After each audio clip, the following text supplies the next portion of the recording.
Greetings, geeks, and welcome to Wizards, the Patreon guide to comics.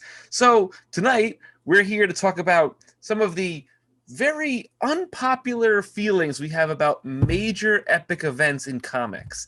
And so, oftentimes, you have these big, massive events, crises in DC, and, the secret invasions and secret wars and civil wars and whatever. And people say, "Oh my God, these are the greatest things ever. It's like reading the Bible. It's so good." But we have some that are touted very highly that we feel don't measure up, or at some point really suck as well. So, and I'm also going to mention some honorable mentions of ones that people really don't like, but I think are very good as well. Yeah, I got a couple of those too. So okay. All right, who wants to go first? I only have one. Okay, then you go first. Because I was a kid who mostly liked every event book. Okay. I will say, maybe this is an unpopular opinion, Kingdom Come underwhelmed me. Okay. Oh. I thought that the designs were great. I was a huge fan of Marvel's, so I was really excited to see Alex Ross's take on DC. But then when it came out, I guess it was so expensive that I only bought the first issue and then never bought another issue again. Really? No way. Yes. Oh. So I have the first issue and I've read them subsequently, like in trade paperbacks. But yeah. Yeah, see, I'm the opposite because I know you bought all the issues of Marvels when they came out. I did. But when Kingdom Come came out, I bought all the individual issues of that before I bought the trade. And again, I really like it. I think it's really good. It's just not the, Penultimate. miracle. Yeah. Yes, that Marvel's was for me. I still have never read Marvel's, and I can't find a copy. I never read it because I was so much more DC at the time, and I was like, what could be better than Kingdom Come? Come on. Wow. Yeah, Marvel's is awesome. I'm gonna have to find it on eBay and order it for that because, like, it's on Amazon. It's like $175 on Amazon. No, because I got it for Christmas this year, like the trade paperback, and it was like $17 or $18. Really? I'll have to look because I thought like the hardcover omnibus printing or whatever. Yeah, super deluxe edition. Just get the paperback. But anyway. Long story short. We know you have a stack, so why don't you do the next one and go to me, and then maybe we'll go back to you because I know you got a lot. So, okay, here is a book that people don't like, but I really like, and there's a reason behind it. Gru. Identity Crisis. Oh, I like Identity Crisis. A lot of people don't like it. A lot of people really dump on this book and say that it sucks. And you don't like it? I like it fine because I'm not a huge Justice League fan. So to me, it's just like a cool murder mystery, and it works. This is the book that got me back into comics. Period. Bar none. That came out in late 2004. Oh yeah, I think I got the trade in 05. Yeah, I got the trade, the first copy of the trade in 05. Okay. Then I loaned it to somebody, and then they never get back to me, so I had to buy another copy of it because Because I remember it being a big deal when the brief time I worked at Amok Time, or not Amok Time, Midtown Comics. Now, it was a big deal. Here's an interesting thing about Identity Crisis. There is technically a sequel to it that people don't know about it. It's called Crisis of Conscience. And basically what happens is Batman finds out that they basically wiped his memory to know that what they did to Dr. Light, and he kind of gets really pissed off at them, and that leads into the next book that I really love, and people are mixed about. Infinite Crisis. Never bothered with it. Never even sampled it. Yeah, I love this book, and people dump on this and hate it, or they refuse to read it. But I love this book. It's a great story. Because the joke is punching, like Superboy Prime or whatever, punching through reality. Punches the universe, essentially, punches the reality, That sounds like fun. It's a good book. It's a very good book. So, Adam, what do you got? Well, I mean, we're sticking with DC here. And as far as unpopular opinions, Michael might leave the show when I bring up mine. But there is an event book, I would call it, and that's what I'm going to get into here, where something happened and somebody was involved, and whenever this person gets involved in a book, it is a big deal and it is an event and everybody wants to buy it. And I have it, and I bought both trades that were involved in it and said to myself, is this an event? And that is Hush. You hate Hush? Really? I don't think Hush is a good story. I think the event for this book is, oh, Jim Lee's drawing Batman. Jim Lee is drawing everybody in the Batman universe, and it's just an excuse to bring everybody in. Okay, he's going to fight this guy in this issue. He'll fight Poison Ivy. He'll fight whoever. And then it's just a showcase for Jim Lee. But the story itself is so small, and then feels like it doesn't amount to a whole lot. Ultimately, it's like, spoiler, it's Riddler, but then it's not Riddler though. Well, so that's what I didn't understand, because don't they say it's Riddler, but then he was working with the old friend guy? No, in the comics, basically Jeff Loeb created Tommy Elliott as becoming Hush, and he's the real villain.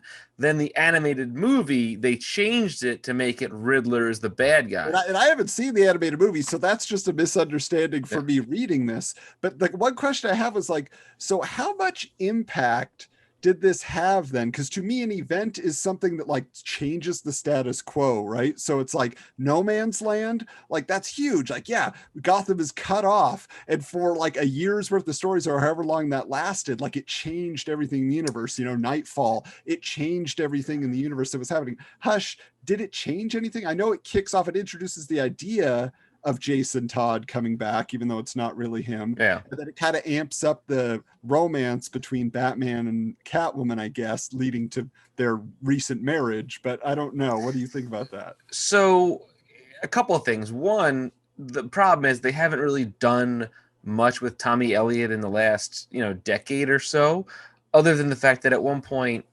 he gets himself facial reconstruction to look exactly like Bruce Wayne, and he impersonates Bruce Wayne. He almost like single white females him essentially. and Jim Carrey's him. Yeah, Jim Carrey pulled that stunt Batman Forever. Come on. Not exactly. And it really takes away from that villain. I think the biggest thing about Hush is that they finally created a new villain that could theoretically be bigger than Bane or bigger than Joker, and they didn't utilize that character properly after that story, right? Which is a big disservice, because it's a very interesting character, because it's someone that is from his childhood, knows he's Batman from the get-go, and it's a bummer that they don't play it out, because the way they define him after that book is there's like two sequels to Hush actually, and they're both really bad. They're really, really bad. Yeah, because that's all I'm saying. Like when I read it, it doesn't stand out to me, like where I'm just like, oh, I remember what happened. Like I said, I got details wrong because I've read through it several times, but I'm just looking at cool Jim Lee art. Like that's really what I think is what everybody thinks is so great about it. I think the big draw is you get Jeff Loeb back, who did Long Halloween and Dark Victory, and then you have him teaming up with Jim Lee, and that's the big thing. That's like, whoa, hey, look at that. Wait, so hold on. Product. Jason Todd's not Hush. No. Right? Okay. Tommy Elliott is. I picked up the Hush issue with Jason Todd. It's Clayface. That's Clayface, actually. Right. Clayface, yeah. But then Jason Todd does come back. Yes. Well, at the very end, his body is missing, and that leads into the Red Hood stuff, right? So the Red Hood, basically what happens is Talia al Ghul exhumed the body and put him in a Lazarus pit and brought him back to life, and then kept him for like 6 or 8 years to try to bring his mental stability back, and trained him with the League of Assassins before he kind of escapes and goes after Batman and becomes the Red Hood. Okay. So, Steven, here's the other question though. So on the opposite side, you gave us that Kingdom Come underwhelmed you, but is there like a series or like a big book that you always think of and then nobody talks about it? Like, is it Emerald Twilight or Emerald Dawn, or not Emerald Dawn, but well, I have one more book that underwhelmed me. Okay. And it is a Marvel. So we can dive into some Marvel territory. And it's very relevant right now. It is Captain America, Winter Soldier. Oh, Really? Ed Not a Brubaker. fan. I love the Ed Brubaker run. Maybe I Oh gotta my read it gosh. again. Does nothing for me. I don't like the whole photorealistic art thing that they've been Really? doing. Oh, I maybe you love. need this Ultimates. cover. This one's cooler. Oh, that's a really good cover. Yeah, that is a cover. That's a really good cover. Honestly, Um, my favorite part of that whole Brubaker run is when Bucky finally becomes Captain America. Is just so epic. And do you know how he gets his suit? I don't remember. No. Iron Man makes the armor. oh, that old I just old remember chestnut. it being very shiny. Yeah, Shiny Iron Man cat. makes it. Yeah. Yeah, and like I love Bucky. I mean, from the the 40s comics, I even think Bucky's a fun character with a great design. And I was excited that they brought him back. And I like the Winter Soldier character. I just thought the original storyline, it was good, but people made it seem like it was this incredible, life-changing event, and I was a little underwhelmed. Yeah. Now, speaking of Bucky, I will. This is shocking. This is just for Patreon. This cannot get out. I'm going to give Rob Liefeld a compliment. Oh All no! right? Oh no! Oh God. Now, I don't love his. This is Captain recording, run,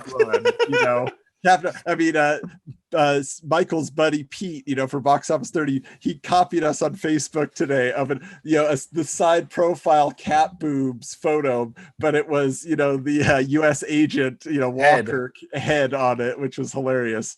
But no, I think the one cool thing that he did, even though he was totally ripping off Frank Miller in Dark Knight Returns, was the female Bucky character that he did in his run. I thought she was very cool.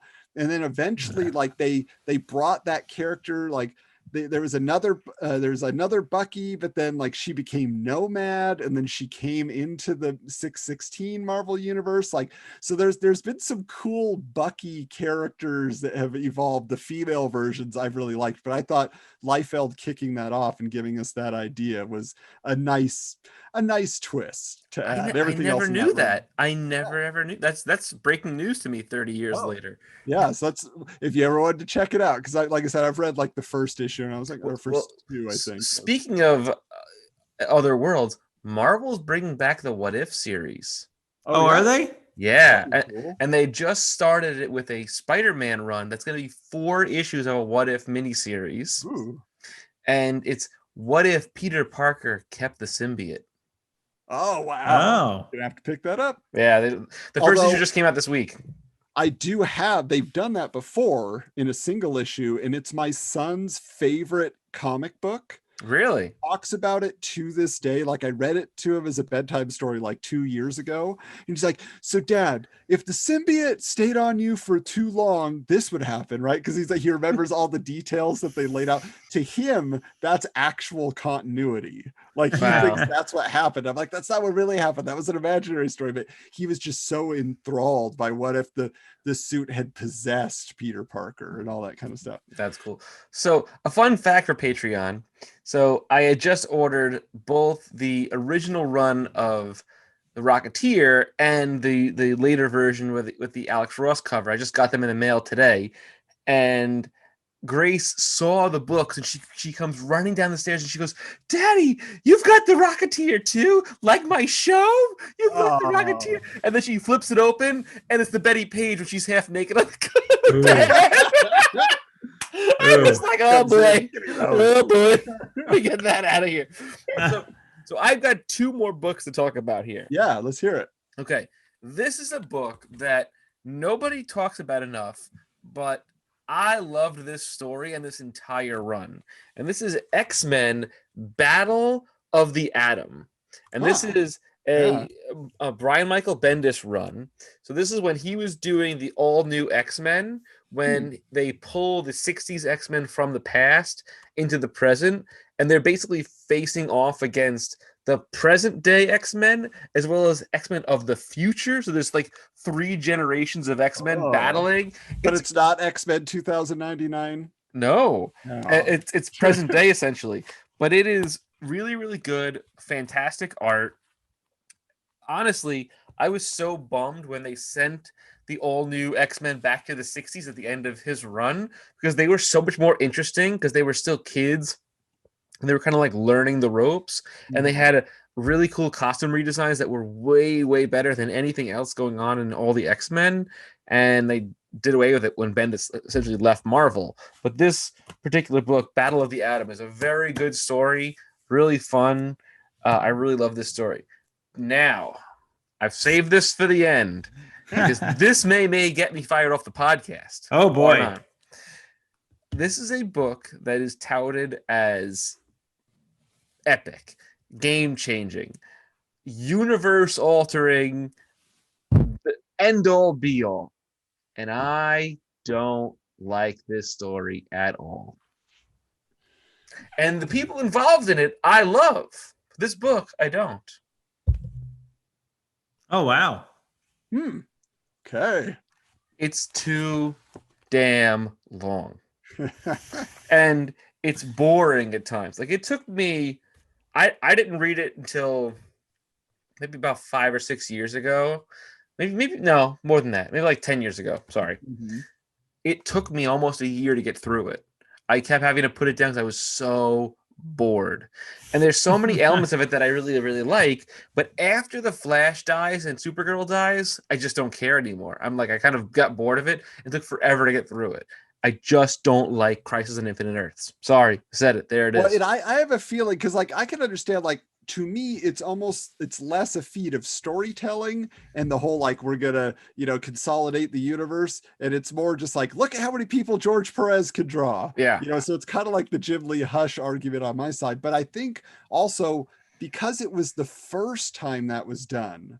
So like if it had been 86 and you were reading it, you would have been like, oh, but it's been done like a billion times. Yeah, that's a big issue. Publisher. So you're just like, so it doesn't feel as impactful. I 100% like, I feel you on that, Michael, because when I read it, I'm like, I know this is a big deal, but it doesn't connect with me. It doesn't at all. It's like I need to read it to know it. But and there's certain characters and there's certain themes in the book that I really, really like, but they're there for like a panel and then they're gone, and there are moments and it's gone. And I'm just like, all right, it's like 12 issues long. It's very, very arduous. There's so much dialogue at times. I'm just like, I just don't care. And the dialogue, to me personally, is very of the time, and it feels dated now. Yeah. Well, I have one more to add in my little bit of praise for that people maybe give a hard time to. And they place the blame often on my buddy Joe Quesada. Give him a break.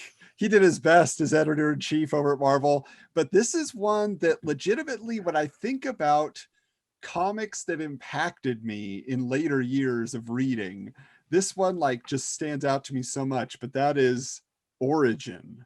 Yeah. But what I understand, most people don't like Origin. Like this is a stupid story. It's not really, my Wolverine is kind of how everybody thinks about it. Like, and you told this story and I don't like it because the mystery was better or whatever, like there's a lot of justifications. Oh, I remember that when this book was being written, people were so up in arms over the mystery or the illusion of Wolverine is so much better. We don't want to know the background because it's just, chicken or the egg kind of thing. And people don't want to know. To me, like what it was the circumstances around reading this was that I had just been fired from my job. They asked me to leave. I was so bad at this job. They had given me some chances. So they're like, you need to gather your stuff right now.